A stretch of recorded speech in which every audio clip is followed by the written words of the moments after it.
আজি আপোনাক এনে 5টা কথা ক'বলৈ ওলাইছোঁ যিকেইটা কথা জনাৰ পিছত আপুনি আৰু জীৱনত কেতিয়াও পিছলৈ চাবলগীয়া নহয়।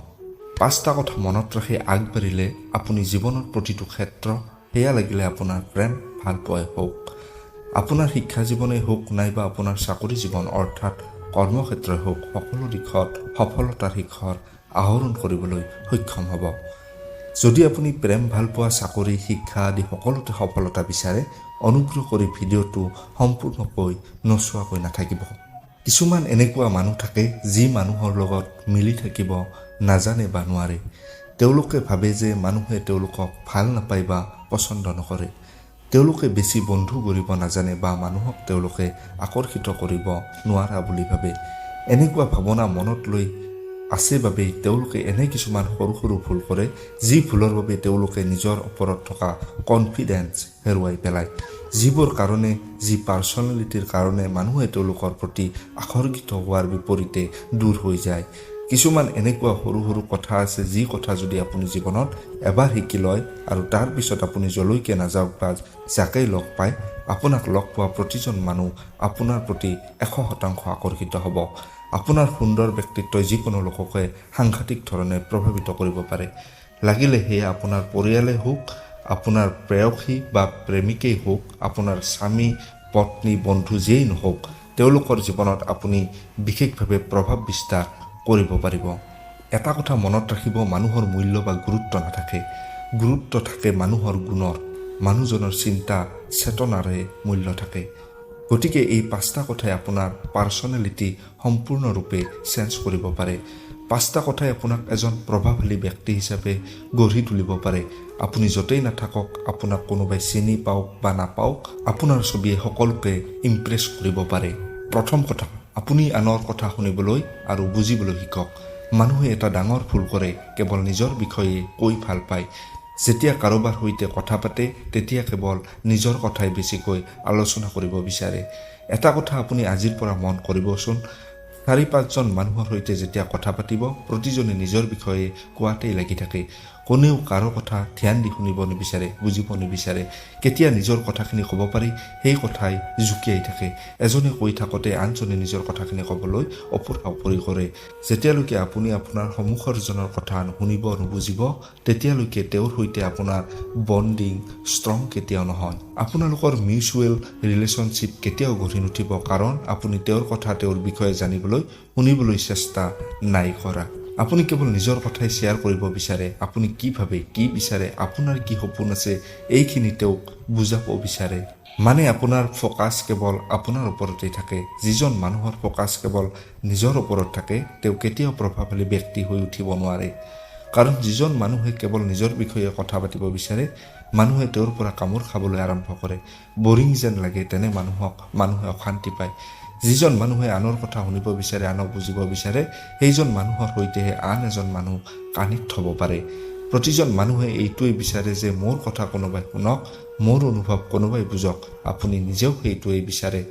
যেতিয়া আপুনি নিজৰ বিষয়ে কোৱা বাদ দি আনৰ কথা শুনিবলৈ বা বুজিবলৈ যত্ন কৰিব, তেতিয়া আনজনৰ জীৱনত আপোনাৰ বাবে এটা স্পেচিয়েল, এটা বিশেষ স্থান তৈয়াৰ হ'ব। যিজনৰ কথা আপুনি ধ্যান দি শুনিব, তেওঁ এইটোৱে ভাবিব যে আপুনি তেওঁৰ মনৰ কথা বুজি পাইছে, তেওঁৰ অনুভৱক সন্মান কৰিছে। যেতিয়া আপুনি তেওঁৰ কথা শুনিব, তেওঁ যিকোনো কথা সকলোতকৈ আগতে আপোনাকে শ্বেয়াৰ কৰিব। আপোনাৰ ওপৰত তেওঁৰ অগাধ বিশ্বাস থাকিব। আপোনাৰ ওচৰত তেওঁ নিজকে সুৰক্ষিত অনুভৱ কৰিব। প্ৰতিটো সম্পৰ্কতে এইবাবে সমস্যাৰ সৃষ্টি হয় যে প্ৰতিজনে নিজৰ কথাহে বুজি পায়, নিজৰ কথাহে ক'ব বিচাৰে, আনজনৰ প্ৰতি ধ্যানেই নাথাকে। গতিকে আজিৰ পৰা আপোনাক এই অভ্যাস পৰিত্যাগ কৰক। আনৰ কথা বুজিবলৈ যত্ন কৰক। নিজৰ বিষয়ে যদি কিবা ক'বলগীয়া থাকে তেন্তে সংক্ষেপতে চমুকৈ ক'বলৈ আৰম্ভ কৰক, বেছি ডিটেইলিং নকৰিব। দ্বিতীয় কথা, মানুহক প্ৰশংসা কৰিব শিকক, এপ্ৰিচিয়েট কৰক, উৎসাহ দিবলৈ শিকক। যিকোনো এজন উদাস মানুহক যেতিয়া আপুনি প্ৰশংসা কৰিব, সাহস দিব, তেওঁৰ মুখত হাঁহি বিৰিং হ'ব। কিয়নো নিজৰ বিষয়ে আনে ভালকৈ ক'লে সকলো মানুহে সুখী হয়। সকলোৱে বিচাৰে তেওঁক কোনোবাই প্ৰশংসা কৰক, আপুনিও বিচাৰে, ময়ো বিচাৰোঁ। আনে ভাল বুলি ক'লে, প্ৰশংসা কৰিলে মনটো ভাল লাগি যায়। যেতিয়া আপুনি আনক প্ৰশংসা কৰিব, লাগিলে তেওঁ আপোনাৰ বাবে ক্ষুদ্ৰ কিবা এটাই কৰক, যেতিয়া আপুনি তেওঁক প্ৰশংসা কৰিব, এপ্ৰিচিয়েট কৰিব, তেওঁ সুখী অনুভৱ কৰিব আৰু আপোনাৰ বাবে তেওঁ দ্বিতীয়বাৰ আৰু কিবা ভাল চিন্তা কৰিবলৈ বিচাৰিব। আপোনাৰ বেয়াটো কেতিয়াও নিবিচাৰে। তেওঁ যিজনৰ আপোনাৰ সৈতে সম্পৰ্ক আছে বা চিনাকি আছে, তেওঁলোকক আপুনি প্ৰতি মুহূৰ্ততে প্ৰশংসা কৰিবলৈ নাপাহৰিব।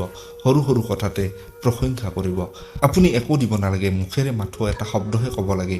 লাগিলে সেয়া আপোনাৰ পত্নী হওক, আপোনাৰ ভাই ভনী, পিতৃ মাতৃ বা আত্মীয় স্বজন বা বন্ধু বান্ধৱ জনেই নহওক।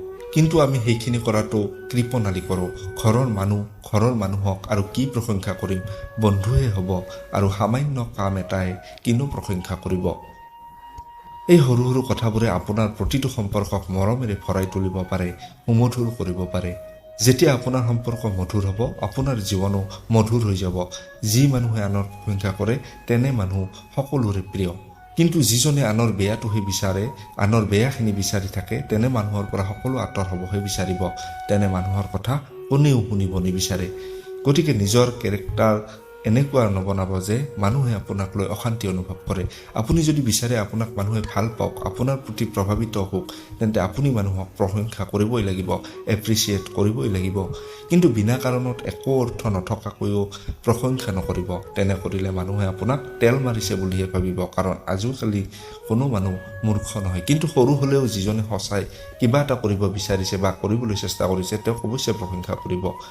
তৃতীয় কথা, যেতিয়াই আপুনি মানুহৰ সৈতে লগ হয় তেতিয়া হাঁহি মুখে থাকিব। যদি আপুনি দুখী হৈ থাকে, মুড অফ হৈ থাকে, উদাস হৈ থাকে, এনে পাৰ্চনেলিটিয়ে কোনো মানুহক আকৰ্ষিত নকৰে। উদাস আৰু অস্থিৰতাৰে ভৰা মানুহটো নিজক লৈও সুখী নহয়। তেওঁক লৈ আন কেনেকৈ সুখী হ'ব, তেওঁক আনে কেনেকৈ প্ৰভাৱিত কৰিব। যি মানুহে হাঁহি ফূৰ্তিৰে থাকে, তেওঁ মানুহক সহজেই নিজৰ প্ৰতি আকৰ্ষিত কৰিব পাৰে। হাঁহি ফূৰ্তিৰে থকা এজন মানুহে যিকোনো এজন উদাস মানুহকো আনন্দিত কৰিব পাৰে, সুখী কৰিব পাৰে। আপুনি যদি সকলো সময়তে প্ৰসন্ন হৈ থাকে, সুখী হৈ থাকে, তেতিয়া আপোনাক লগ পোৱা বা আপোনাৰ সৈতে সম্পৰ্কত থকা আন মানুহো সুখী হৈ থাকিবলৈ বাধ্য হয়। কিন্তু আপুনি যদি সদায় সুখী হৈ থাকে, উদাস মন এটা লৈ আমন জীৱন কৈ থাকে, তেতিয়া মানুহে ভাবিব যেতিয়াই ইয়াৰ ওচৰলৈ যাওঁ সদায় মন মাৰিয়েই থাকে, পেন পেনাই থাকে। আপোনাৰ প্ৰতি যদি এনে ধাৰণা কাৰোবাৰ মনত সোমায়, তেতিয়া আপুনি কেতিয়াও কাৰো সংগ লাভ নকৰিব। সেইবাবে সদায় প্ৰসন্ন হৈ থাকিব, সুখী হৈ থাকিব। আপুনি এইদৰে থাকিলে আন মানুহে আপোনাৰ সৈতে সুখী অনুভৱ কৰিব আৰু এই অভ্যাসে আপোনাক এজন প্ৰভাৱশালী ব্যক্তি হিচাপে প্ৰতিষ্ঠা কৰিব। চতুৰ্থ কথা, আপুনি যেতিয়াই যাকেই লগ নাপাওক বা যাৰে সৈতে কথা নাপাতক লাগে, কেতিয়াও ভয় ভাৱ মনত নাৰাখিব, আনইজি হৈ নাথাকিব, ফুল কনফিডেণ্টৰ সৈতে থাকিব। প্ৰবল আত্মবিশ্বাসেৰে ভৰা এটা মন লৈ মানুহৰ সৈতে কথা পাতিব। কেতিয়াও আনৰ সৈতে নিজকে তুলনা নকৰিব, নিজকে সৰু যেন অনুভৱ কৰিব। আপুনি যি হয় যেনেকুৱাই হয়, আপুনি ভাল, আপুনি শুদ্ধ, নিজকে স্বীকাৰ কৰক।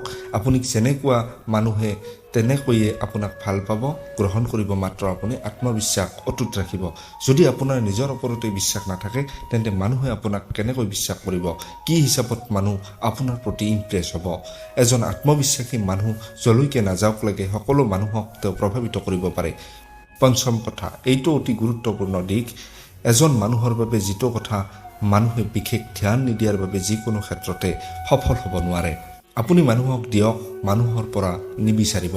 যেতিয়া আপুনি কাৰোবাৰ পৰা কিবা বিচাৰিব, আপুনি তেওঁৰ দৃষ্টিত সৰু হৈ পৰিব। যেতিয়া আপুনি হাত পাতিব, আপোনাক কমজোৰ, দুৰ্বল যেন লাগিব। লাগিলে সেয়া ভাল পোৱাই হওক, টকা পইচাই হওক, সময়েই হওক, যিমান দূৰ সম্ভৱ নিজৰ ফালৰ পৰা দিবলৈ, নিজে কৰিবলৈ চেষ্টা কৰক। বহুতেই ক'ব পাৰে যে মইতো ইমান ধনী নহয় যে সকলোকে বিলাই দিম, মোৰ ওচৰত ইমান সময় নাই যে মই টাইম পাছ কৰি থাকিম, বা ময়েই সকলো দিম, মোক কোনেও কিয় নিদিয়ে। এইটো কথা নহয়। কথাটো হৈছে আপুনি অনুকম্পা দেখাওক, আপোনাক নহয়, আপুনি সহানুভূতি প্ৰকাশ কৰক। যদি আপুনি আন কাৰোবাক ৰেচপেক্ট দিয়ে, মৰম ভাল পোৱা দিয়ে, সময় দিয়ে, বিপদৰ সময়ত অলপ সহায় কৰে, তেন্তে ই আপোনাৰ বাবে এক বৃহৎ সফলতা। যদি আপুনি বিচাৰে মানুহে আপোনাৰ প্ৰতি আকৰ্ষিত হওক, আপুনি যদি সমাজত এজন আদৰ্শৱান প্ৰভাৱশালী ব্যক্তি হিচাপে প্ৰতিষ্ঠা হ'ব বিচাৰে, তেন্তে নিজৰ স্বভাৱত কিছু পৰিৱৰ্তন কৰক।